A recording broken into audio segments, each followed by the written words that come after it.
attendees are in listen-only mode. Muted. Good afternoon, everyone. This is Mark Albert, Editor-in-Chief of Modern Machine Shop Magazine. Welcome to our webinar sponsored by FANUC FA America. Thank you for joining us. Our topic this afternoon is CNC Programming Made Easy with Manual Guide Eye Conversational Programming. And this is part 2, Creating a Basic Turning Program. Without particular knowledge of G-code programming, it is possible to generate part programs on the shop floor by answering simple questions. FANUC's Manual Guide Eye Conversational Programming provides this capability for milling, turning, and mill turn centers with FANUC CNCs. Part 1 gave an overview of the functionality of Manual Guide Eye. Part 2 builds on that introduction by reviewing the entire progression of creating a basic turning program with Manual Guide Eye. Today's session covers selecting fixed forms, tool selection, cutting speeds, and feed rates for various materials. Our presenter this afternoon is Jody Michaels. As End User Account Manager for FANUC FA America, Jody Michaels' focus is on servicing and supporting end users to maximize their productivity with the use of FANUC CNCs. Jody has 35 years' experience in the machine tool industry with various positions in sales, support, automotive applications, and training at machine tool builders, end users, and CNC suppliers. He is a true expert on CNC programming and the functionality, setup, and use of Manual Guide Eye. As we listen to Jody during the presentation, please feel free to share your questions with us by typing them in the questions pane on your control panel. Jody will answer those questions at the end of the presentation. Keep in mind this webinar is being recorded, so you'll be able to review the entire program online later. Thanks again for taking time to be with us for the live program. Here's Jody. Thanks, Mark. Good afternoon, everyone. As Mark says, we are doing part 2 of a 3-part series today. And what we're going to do today is a basic turning program, the entire sequence of events that you have to do to create a new program, the turning program. And what we're going to do today, it's a very simple part, and it's something that we all would recognize. It's a 2-inch trailer hitch ball. And it's got a lot of different features that could be complicated when you're programming it, but actually Manual Guide Eye makes it very easy. This is just a picture of it. And then this is an actual print of the part. So we've got all of our dimensions, and I know none of you are going to have time to actually make a drawing of this, but I've got one here, and we'll go through the entire process of making 2 sets. We'll do an A and a B set. The first side, what we're going to do is the actual ball and the relief and the flange.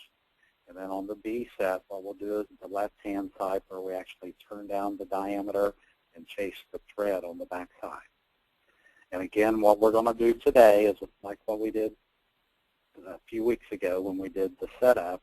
We're going to use NC Guide and actually use the interactive Manual Guide Eye to actually do the programming. So at this point, what I'm going to do, I'm going to change my screen,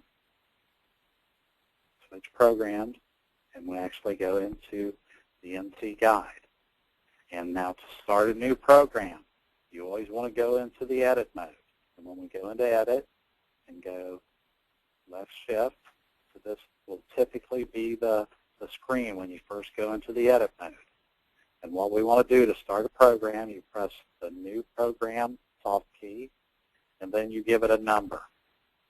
With some of our controls, you'll actually be able to give it a name, but with the model we're using today, the 0i Model D, it still wants a number, so we're going to say number 4. And see, it starts a new program. And then typically what I do at the beginning, and again, I want to emphasize, what we're showing today with the flexibility of Manual Guide Eye, I'm going to show you the way that I typically do the program, but you don't have to do it exactly the same sequence I do.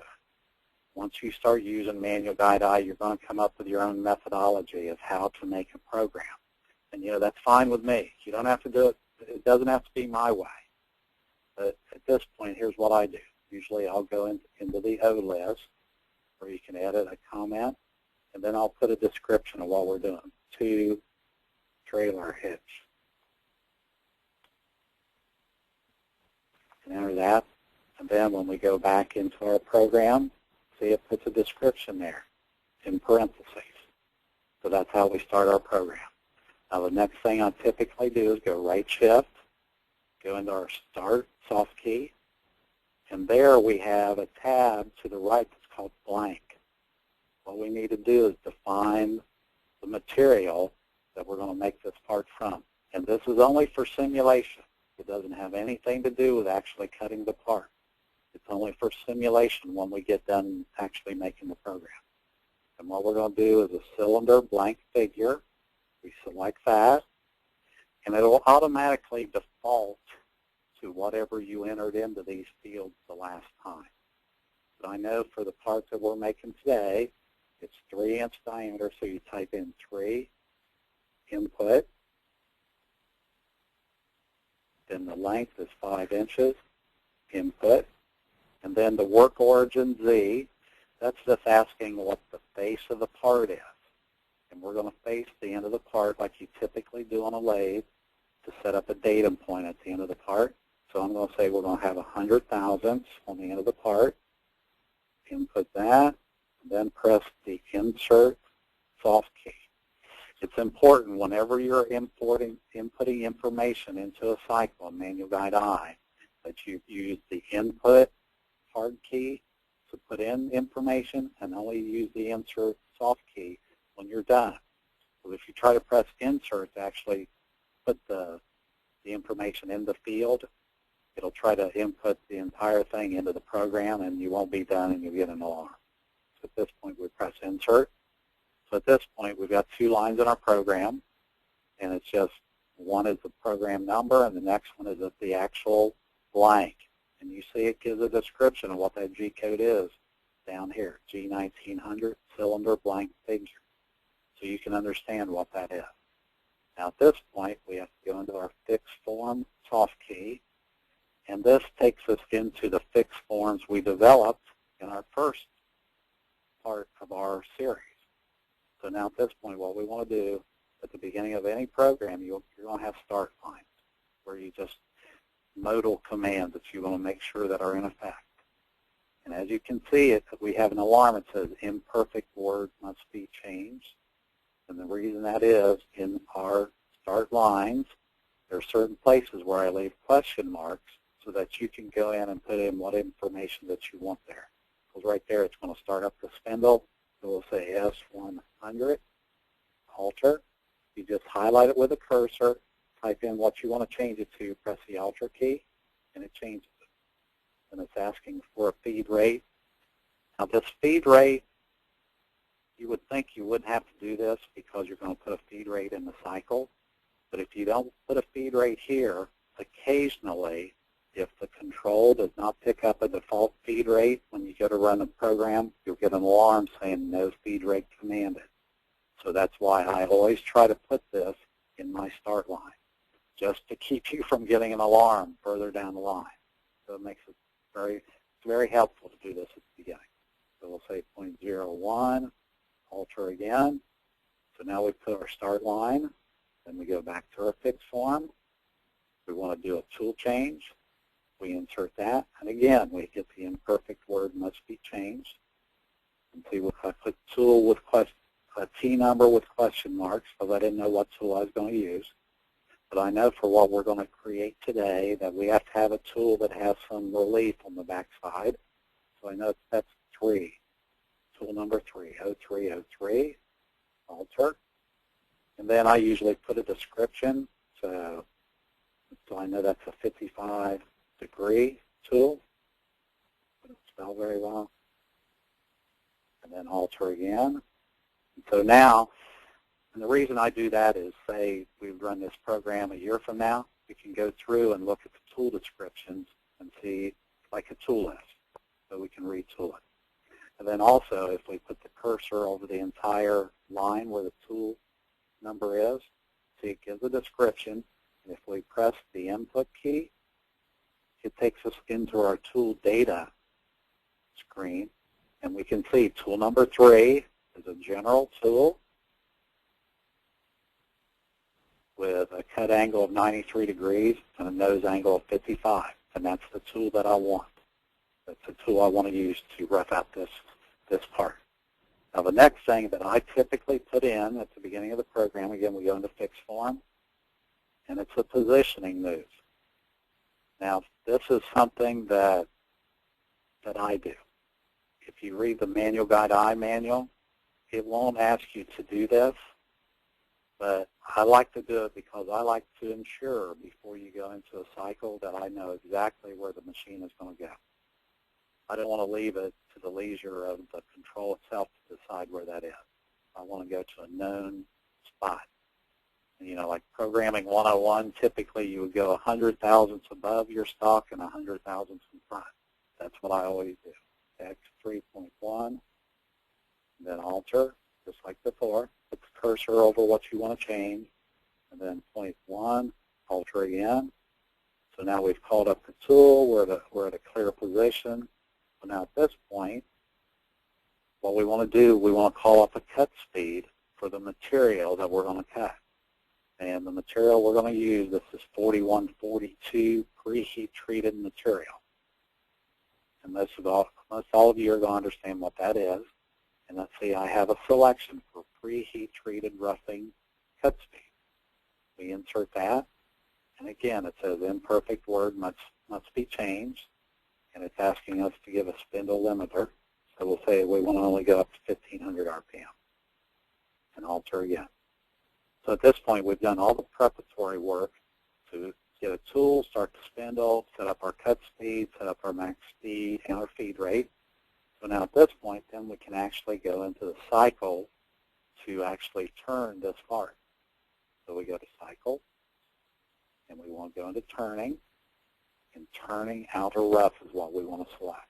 So I want to do several of these selections today. So this is the first one we're going to do. We select that. And again, as we went over in our overview in part 1, it's just fill in the blanks. And if the control is going to give you any answers, there'll be a soft key down here. So it says, okay, which direction are we going to go? Z minus, that's what we want. Then depth of cut, this is a radial depth of cut. So for this tool, we're going to say 60 thousandths, 0.06. Input, rate of cut depth percentage, leave that at 100. It defaults to that. Then this is the x-axis finish amount material. This is the amount of stock it'll leave for a finish pass. So I always leave 10 thousandths per side. Then 5 thousandths on the shoulders, 0.005 input. And this is our feed rate again, 0.01. And then this is our relief feed rate, 5. And then this is when it comes out of relief, 0.005 there also. Then we arrow over to our detail data. And it retains what we had the first time. First feed overrides 100%. The cut rise method is always cut rise. And the escape amounts are 100 thousandths. And then the move to start the cuts, the vector move. And then the third tab is in-face machining, either available or not available. And we want it available because we want it to face the end of the part, starting in X and feeding down to X minus. So we'll say there's 100 thousandths stock on the end of the part, enter that. Then we press insert because we filled out all the different tabs. All 3 are completely filled. We press insert and see what it does. As soon as you fill out the machining cycle, if there's any geometry that's to be associated with that, it'll force you into where you describe the geometry of the finished part, not of the rough stock, of the finished part, the finished profile. So for this, with the part we're describing, it wants the start point. And that's 0 and X, 0, enter, 0 and Z. You don't have to allow for out in front of the part because that's within the cycle where we told it to start 100 thousandths away. So it's important when you do this geometry trouble most people have is they try to give it too much information. You only need to describe the finished profile. The software is very, very astute. It'll figure out where to start from. It'll figure out on its own. So then we say, press the OK off key, and see it draws the start point. So the first one we have to do is we know at the end of this part there's a flat on the end of this ball. So we need to do a line up that first diameter. And see, it gives you all these different directions for where we're describing what we're doing. And we're starting at 0, so we're going to go up. And the finished dimension is 931,000 2/10. So 0.9312. Enter that. Now the next 3 fields, typically, you don't have to put anything there. The last connection and the next connection, you only put something there as if you've got a line that's going into it, meeting something on tangent. That's the only time you ever change those, the next 2. And then the last one, it's just asking you what we are describing, the part or the blank. Those are your 2 selections. Right now we're describing the part profile, so we leave it at part. And we say OK. See, it draws a line.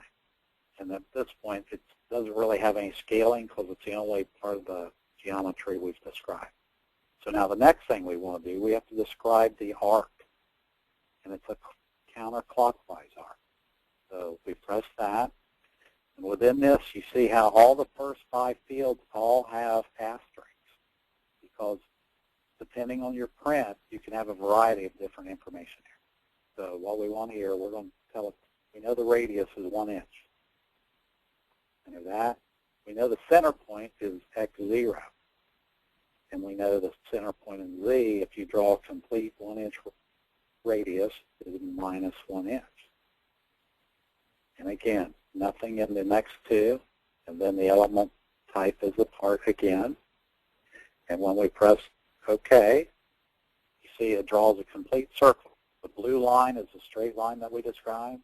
And then this is the circle. And the reason it drew a complete circle is we didn't give it any endpoints. And the control is going to figure out where the endpoint is based on what we do next. So at this point, we know that there's a line that's going to the left. And the endpoint in Z is minus 2.595, and enter that. And again, we don't need anything there. Then we say OK. And we're going to do a line to the left. And the endpoint in Z is, the endpoint in X is 1 inch. And minus 2.595. And again, you don't have to change any of those. Say OK. See what it does. It drew this line, the blue line, because it knew where the endpoint was. And then it drew this. And if we go next, it says if I draw that line, I'll cross that radius in 2 spots, either there or there. So we know that the one we really want is this one. Okay?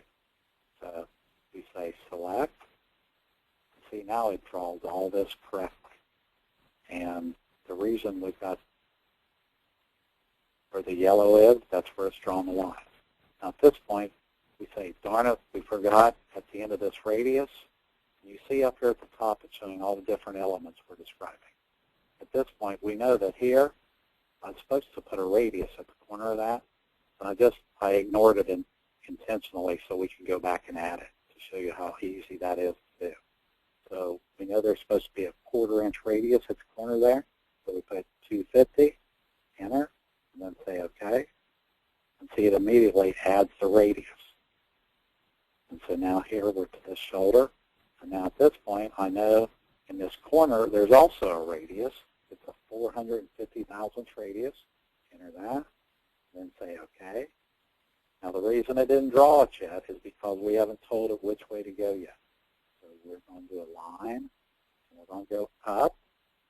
And we're going to end up at 2.5. I'm sort of taking liberty with the drawing. I want to make the planes to be a little bigger. Enter that. Again, we don't need to change any of these last three. We say OK. See what it does? It drew the radius, a real small flat, and then another big radius. Up here on the top, I want another corner radius, 60 thousandths. Say OK. Again, it didn't draw it yet because it doesn't know which way to go. Now at this point, we're going to do another arc. And I know the end point this time, we want to go 2.5. And then I don't remember where I told to go in Z, but if we press this starting point minus incremental, if we press that, it remembers where we are. So I want to go another 0.5. Enter that. So now it knows where it is. And we'll say it's a 1.5, a 1.3 radius. Enter that. And then say OK. See, so it draws the radius. So now we've described the entire profile of what we want to do. Now the last thing you want to do is do another line. Now this one will go up. Now this is where you actually describe the material that we're cutting this from. We know it's 3 inches, 3. Now this time we go down to the last field where it says part. Now we want to make it the blank. Okay. The last thing you do in your geometry is describe the size of the material. Then we say OK, and it'll draw that line. Okay, at this point we've done all of our geometry for the right side of the part. But now with manual guide I, it's very critical that you have to do it. It has to be a closed figure. So at this point, if you press the right shift key, this key, the right arrow key, 4 times, 1, 2, 3, 4. And we went through a bunch of fields there. And at some point in our next sequence, we'll go over all individually what all those are, but we don't really have time to go through them all individually today. But now we have a soft key that says BL continuous. We press that, and it brings up, it gives you 2 selections, figure 1 or figure 2. Figure 1 is an OD, figure 2 is an ID. So we're doing an OD, we say figure 1. It says select blankest connection, yes. It's saying, are you sure that's what you want to do? Yes. Okay. And at this point, it goes back to that screen, but it gives us a soft key that says create. And that's what we want to do at this point. Press the create soft key. And we got 2 things we can do. We can either insert all this geometry in our current program, or we can create it as a subprogram. You can do either one. For right now, we're going to do the first one. Insert in per program. You press the OK soft key. And what it does, it goes through and adds all that to our current program. Now again, what we're going to do right now, my method, whenever I do a program in Manual Guide I don't go through and program the entire thing. I like to go through each cycle and simulate it as soon as I get done with that cycle. So at this point, just to make sure that what we're doing is correct, we're going to go to Auto, SimLat. I know simulate wasn't spelled right, but that's the way it is. Now rewind, it'll take us back to the start of the program. If we press start, you can see right now, as it's simulating, see the tool, it looks like what we described. It's a 55-degree tool with 3 degrees of lead on the front. And also, see how we're getting this message, cutting residue will occur? And what that's doing, it's looking at the angle we described on this tool. And it's saying once it goes in and does the relief on the back side, that tool will not be able to get in there and cut all of it. But with this tool, it will only do what it can. So here's what we'll go ahead and start it again. It'll go ahead and finish it, what it can. So you can see the geometry here is not exactly what we described, but it did whatever it could do with that tool. And the reason we got an alarm is because we don't have an end of program yet in our program. So at this point, what we need to do is group off. Whenever you want to get out simulation, you press the group off soft key. That takes you back to your original screen, and we go back to edit. So now we know at this point, we have to go in there with a different tool to semi-finish it or finish it to get to the right profile. So now what we need to do is just like before, we go back to our fix forms, and we're going to do another tool change, just like we did before. Now this time, I know tool 2 is a tool that will get into what we want to do. So tool 2, alter, and the description of that is a 35 degree. And then we alter that, just like we did before. And again, if we highlight the entire line and press input, it takes us right into our tool data selection. So it's a general tool with a 35 degree tool. That's what I want. So at this point, what we want to do with that tool is go to fix form. And again, we want to do a turn on our cut speed again for pre-heat treated material. Insert that. Limit our RPM. The reason we're doing this is where if you wanted to only go through this tool, you could go to this section and start only for that tool. You don't have to go through the entire program. You can start wherever you want. So it makes it very nice for starting in the middle of the program. Then alter that. And then again, we'll do a positioning move like we did before. Positioning move. Insert that. And again, this is something I do. You don't have to do this yourself. I just like to do it because then I know exactly where it's starting from. I like to have a little bit of control for that. Point 1, alter that. So at this point, we've done tool change. We called up our cut speed. So now what we want to do is go back to cycle, turning. And now this time, we could either do semi-finish or finish, either one. So we're going to do 2 finishes. And we'll select that. And again, the finish cycle is much simpler. There's not very much to fill out for Z minus.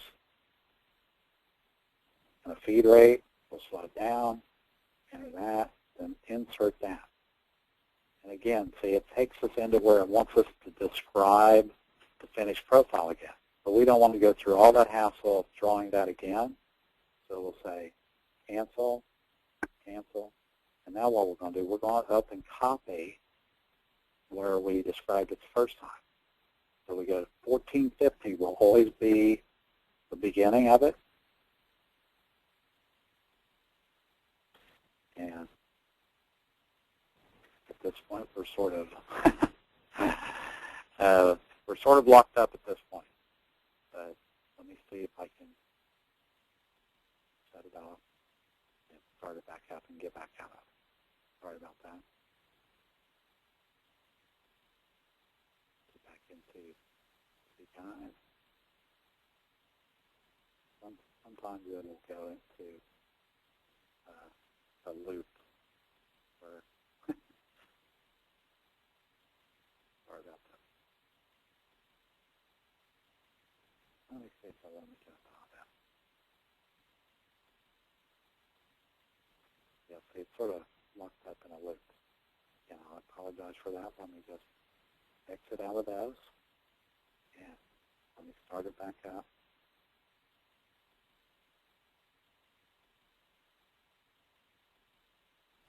This will get us right back to where we were, no problem. Again, what we're going to do now, we're going to copy the geometry of what we were working on before. So this will just bring us right back into NC Guide. And it will have saved where we were before. See, it's just booting up again. And it looks, the good thing about NC Guide, and this is a good way of showing how it starts, it looks exactly like the original control. And we go to edit, and we're right back to where we were. All I'm going to do is go down here, and as I said, I want to copy from this point. I want to copy. If it'll let me do that.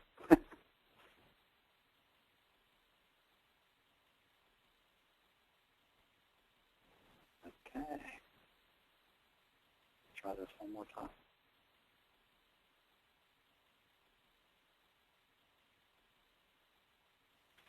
One more time.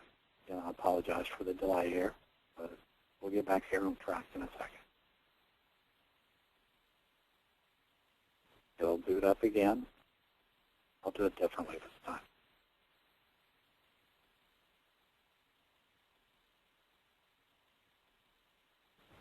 Shooting up the control again, like I said, NC guide is. The good thing about it for training, it's very invaluable because it shows the control exactly like what you would use. So I'll turn that off. Edit. And we're on page down. Now this time, it shows the profile. And I'm going to copy. I'm going to arrow all the way down to 1456. Just the last line. We'll say copy. And then we just page down to where we did the finished profile, and then we just paste it back in. Well, see, now all we did was just went in and copied the profile from the rough. We didn't have to redraw it. We didn't have to make mistakes. So now we go to Auto. We're going to SimLab. We're going to start it again. See, now it goes through and roughs it with a 55.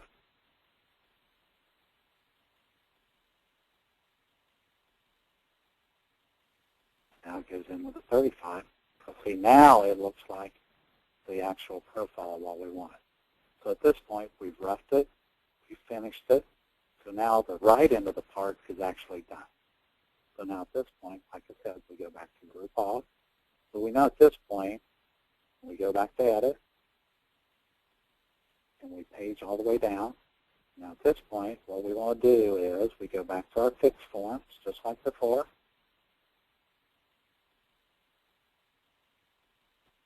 Fixed forms just like before. It's not going to cooperate with me today, but that's okay. It's a test. It's just a test to show you how easy it is to get in and out of it. Obviously, it wouldn't do this to you on your control. This is mainly has to do with my computer. And again, I apologize. But we'll get right back into it. And what we're going to do next is we're going to put a program stop in the middle of our program because we've concluded the A set of our program. Typically with a part where you can't do the entire thing from one side, you'll have an A and a B set. So now we're going to do the other side, the B set. Okay, we'll reset that, run edit. We're going to page all the way down to here. We're going to go to a fixed form. And what we're going to do is our program stop. Let's see where it is. See, we got program stop, turn part around. We insert that. That'll let you know when you get to that spot, we have to turn the part around. And then we're going to do a fixed form. We're going to do a tool change. I know for this one, it's tool 1, 0101, and alter. And I know for this one, it's an 80-degree tool because what we're doing on the back side, there's no release where we have to use a tool with release line. So we can use an 80-degree tool. It's stronger. We can take a bigger depth cut. And then alter that. So we call that tool up. Then we go to fixed form. We want to do our cut speed, our preheat tree cut speed. And again, we limit it. That's 1500. Alter that. And we want to do a position move, just like I told you. What I always like to do is a positioning move to know where I'm going. We insert that.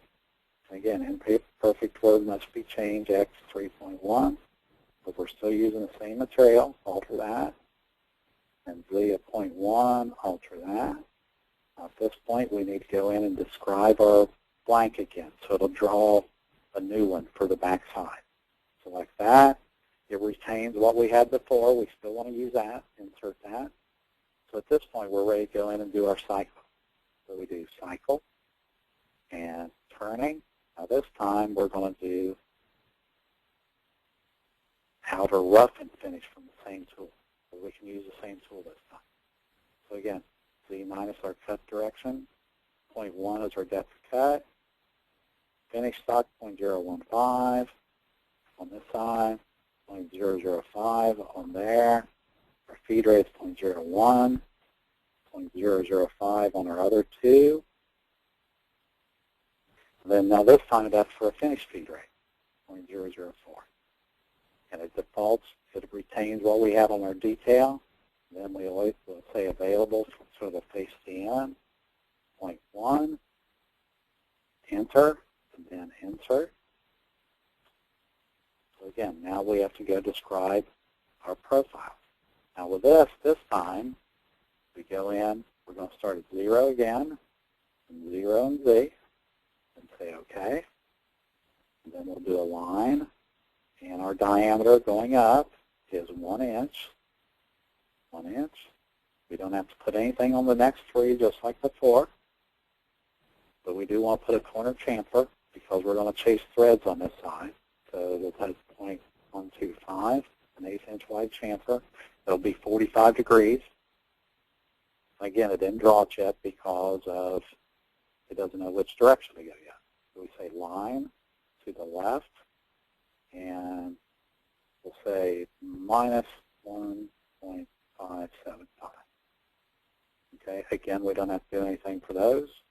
And say OK. It draws the line with the chamfer here. And we want to do a line up to 2.5.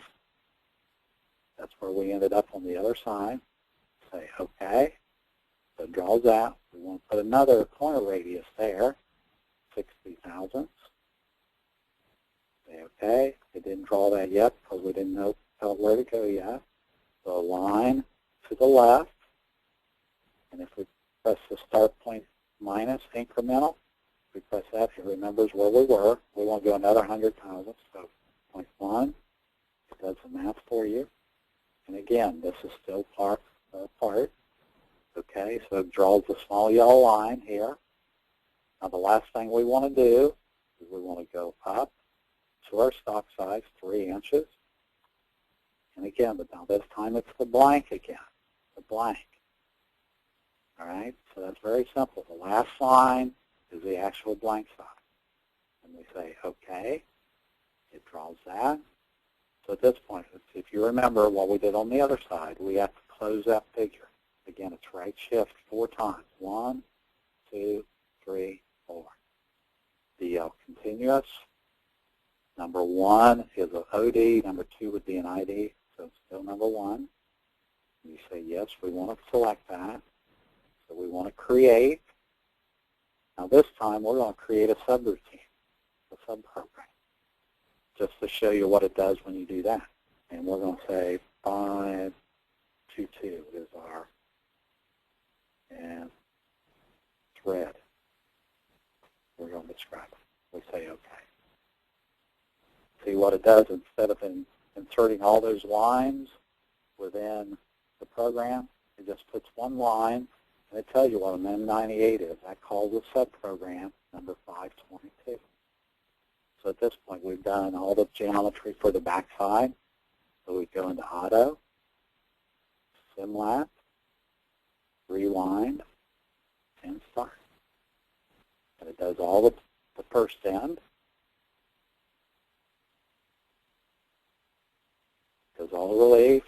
And it goes in with a 35 and finishes that. Now it does the other side.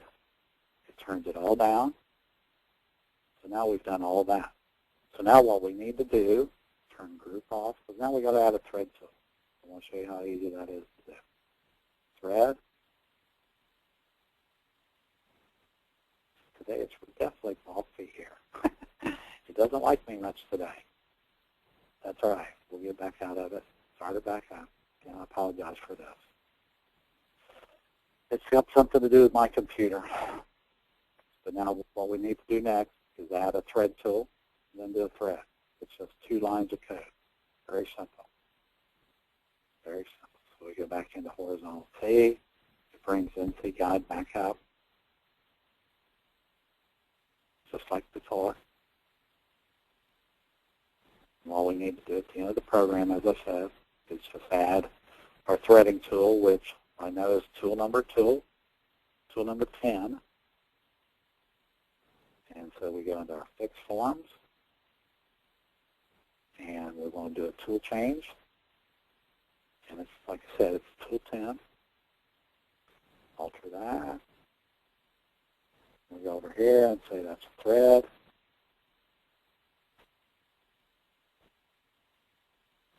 enter that. Now this time, in our fixed form, we only want to start to spindle. You don't want to use cuts constant surface speed when you're doing the thread, and it starts at 500. We're all right with that. And we do a fixed form to do a positioning move. Insert that. Again, it's X 3.1, 3.1 halter, 3.1 halter. Then we just go into cycle, threading outer or inner. We want outer. It's very simple. Just fill in the blanks. Single depth. Anything with an asterisk, you don't have to answer that. The finish amount, we could leave more finish stock for the last pass. This is the number of finishing passes. Cut depth, and we're going to say 0.01 for depth cut. And the details, just the approach moves. Then we insert that. We want to do a unified thread because it's a standard inch thread. We select that. And again, it's just fill in the blank. The thread diameter is 1 inch. The start point is 0. It'll start out in front on its own. And we want an 8 threads per inch. The length is 1.125. The depth, it will do the calculation for you for the depth. And that's all you need to do. You press insert. It puts it in the program. So we know we're done now with the program. That's everything. So we put an end to program. Insert that. So it's totally finished, the program. But now we want to simulate the whole thing. We go to Auto, Simlat, Rewind, and Start.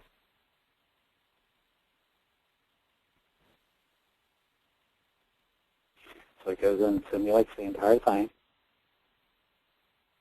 Finish turns it. It does the other end.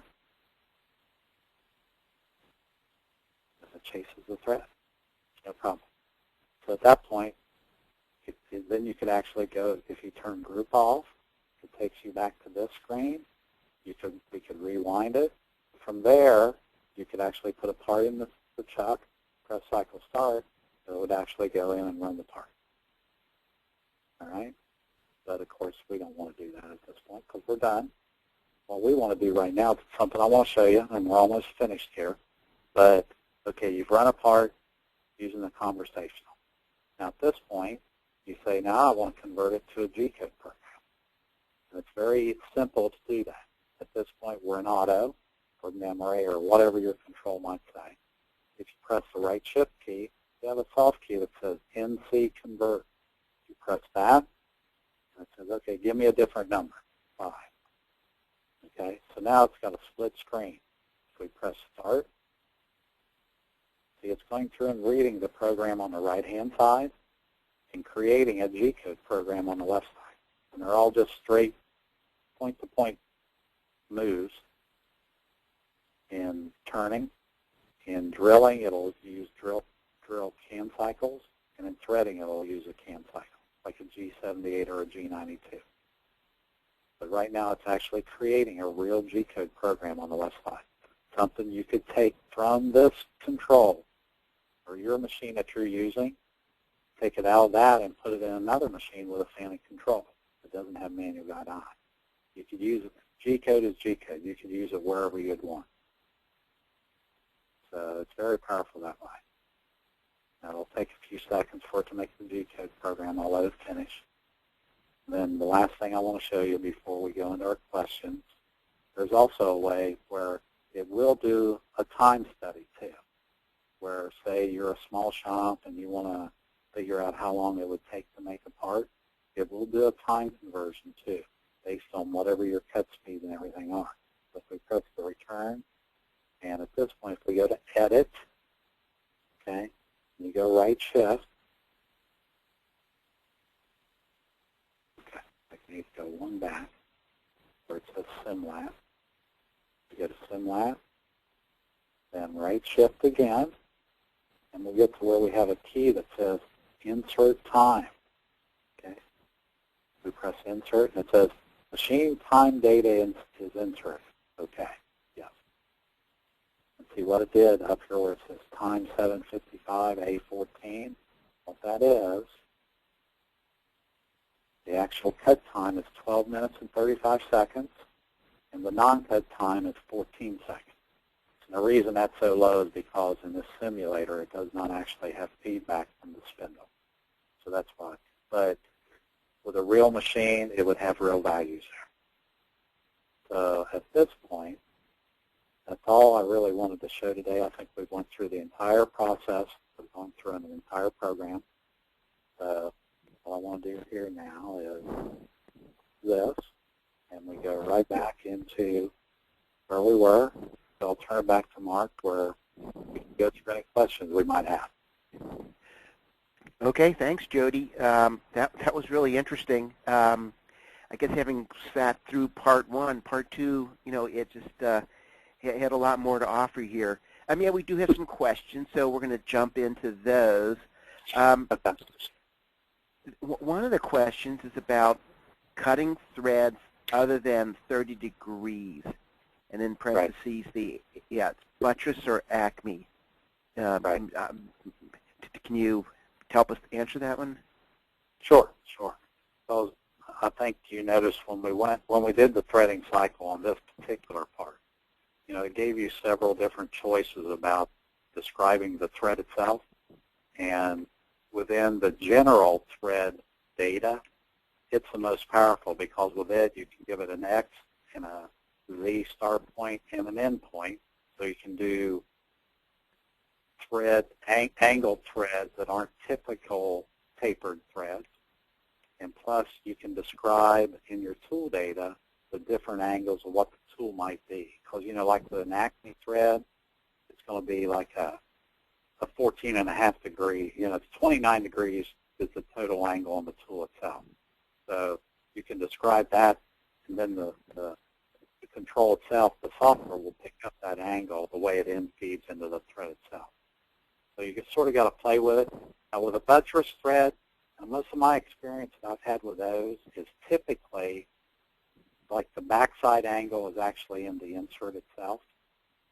And so you can set up the front side to be the correct angle for the buttress thread, and then it will actually form the backside of it based on the insert itself, Mark.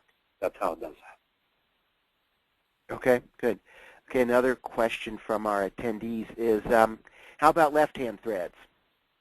Oh, yeah, that's no problem. So you can tell it to go either way, depending on the tool.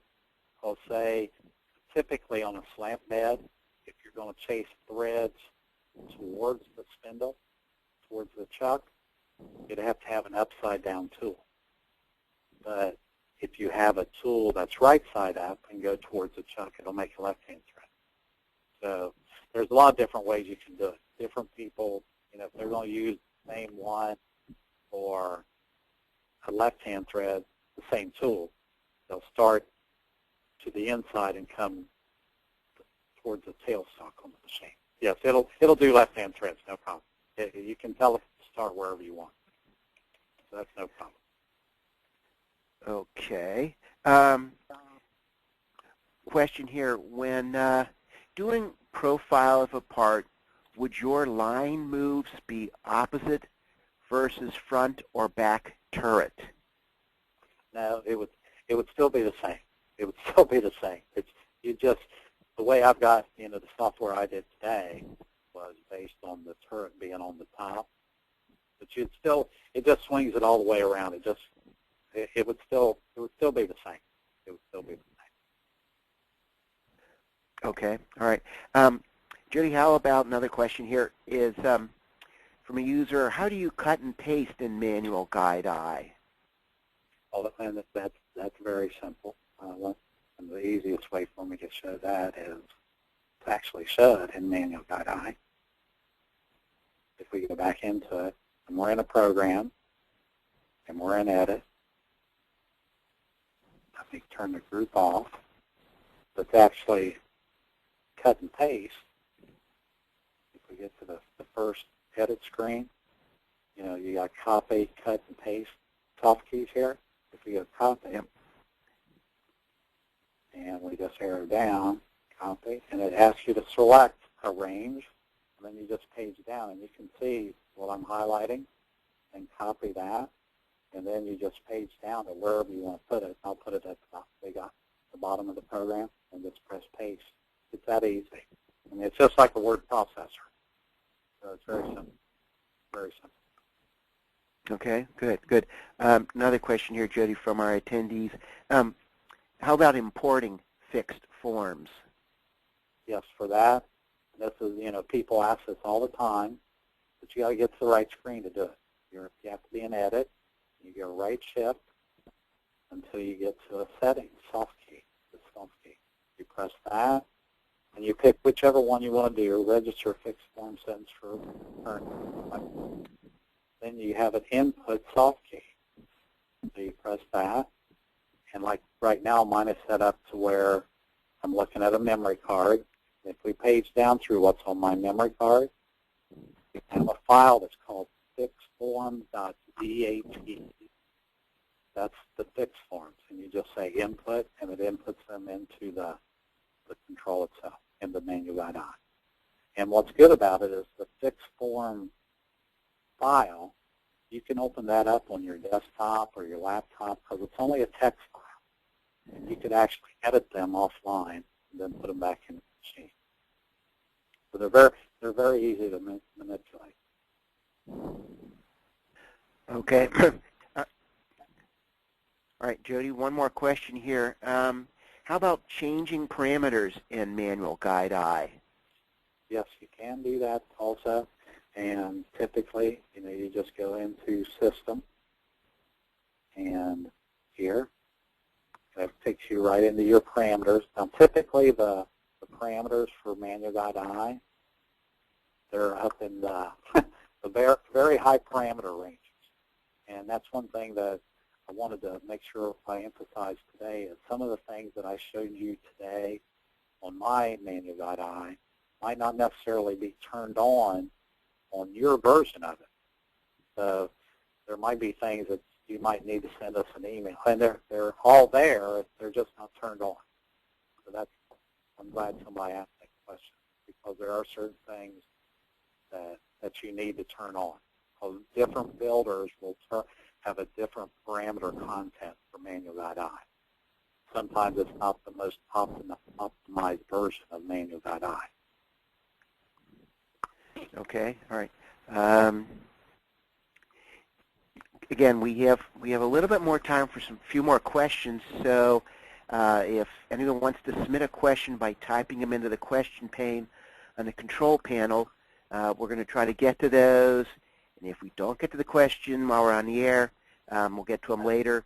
I want to remind everybody the webinar is being recorded, and so we'll get a chance to go through it when it's online here. How about this question? How do I go about getting the PC simulator? Is that PC simulator? Okay. So, okay, you'd have to contact either your dealer or your local FANUC representative, and it's inside NC Guide. And there's 3 different versions of it, Mark. There's the academic version, which is fairly inexpensive, and it's mainly used for training. You can do programming and training, look at parameters and everything on the academic version, but you can't take the programs you create out and put into something else. And then there's a version just NC Guide, the middle version, and with it, you got the full capability of doing just like you did before, but you can take the programs from it and put into a machine and actually run them. You can make a G-code program. You can import G-code programs from a CAM system into it, simulate those. So it's very powerful. Then you have NC Guide Pro, which is a version where you can import the ladder, all the parameters. You can set up your offline version to look exactly like the machine that you have it in out on your shop floor. So you have 3 different versions, but you need to contact, like I said, either your local dealer where you bought the machine or your local FANUC representative to do that. Okay, great. Okay, I've got another question here, and this might be the last question we have time for, but question is, can you adjust the taper of a thread in Manual Guide I? Sure. Sure. Yes. And the way you do that, Mark, is let me go into the cycle here. If we go into the figure of threads, the easiest way to is actually so. Because if you do an OD pipe thread, it's going to use a 3/4 taper per foot taper. That's just a standard pipe thread. But if you go into general thread, if you select that, because with it, it asks you for a start point in X and a start point in Z. So you can make it any angle you want. Because, you know, a lot of downhole pipe threads are some crazy angle. It's not 3/4 taper per foot. So this is where you would actually set that up, within this general type threading cycle. You can make whatever angle you want. Whatever you can imagine, you can make it. All right, Jody, let's squeeze one more question in here. It says, my tool description selection for the thread tools appears to only have a 60-degree. Is this a parameter issue? I'm not. Right. Yeah. Let's see when you go into. Let me go down to my. With this here. I think put 29. You know, it'll let you put, you know, whatever angle you'd want to put there. So you're not limited. It might be. I don't think it's a parameter, Mark. Okay. No, I don't All right. believe. You just have to go to the page. Yeah. Here's another question, and I think this is a good one. Can you write a program while the machine is running? Yes. Yeah. It does have background edit. Yeah. When you're in edit, there is a background edit. But now, the control's entirely capable of doing it.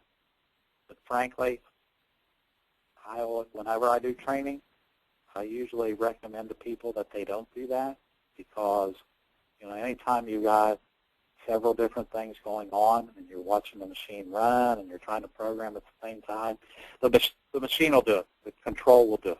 Yes, that is the answer. I don't recommend it, but it will do it. Okay, that's good advice, Jody. Okay, I think we got to all the questions, so I want to thank Jody again for presenting his slides and answering the questions. For those attending this afternoon session, you can contact FANUC FA America if you'd like more information, and we're going to get that contact information on the screen. Yeah, here we go. Yeah, okay. And again, you know, if you missed part 1 of this 3-part series, you can find it on our website, MMS Online, under the Webinars tab. And part 3 will be held on Wednesday, March 13th, and we'll focus on creating a basic milling program. So everyone who registered for today's webinar will receive an email getting them to sign up for part 3, or you can go to FANUC's website homepage to register, and that website is www.fanucfa.com. And so we really appreciate the time everybody's taken to be with us this afternoon, and hope you found it worthwhile. Thanks for taking part. And my thanks also to those who arranged this session, helped it go real smoothly. So this concludes our webinar. Have a great day, everybody. This is Mark Albert at Modern Machine Shop Magazine, signing off.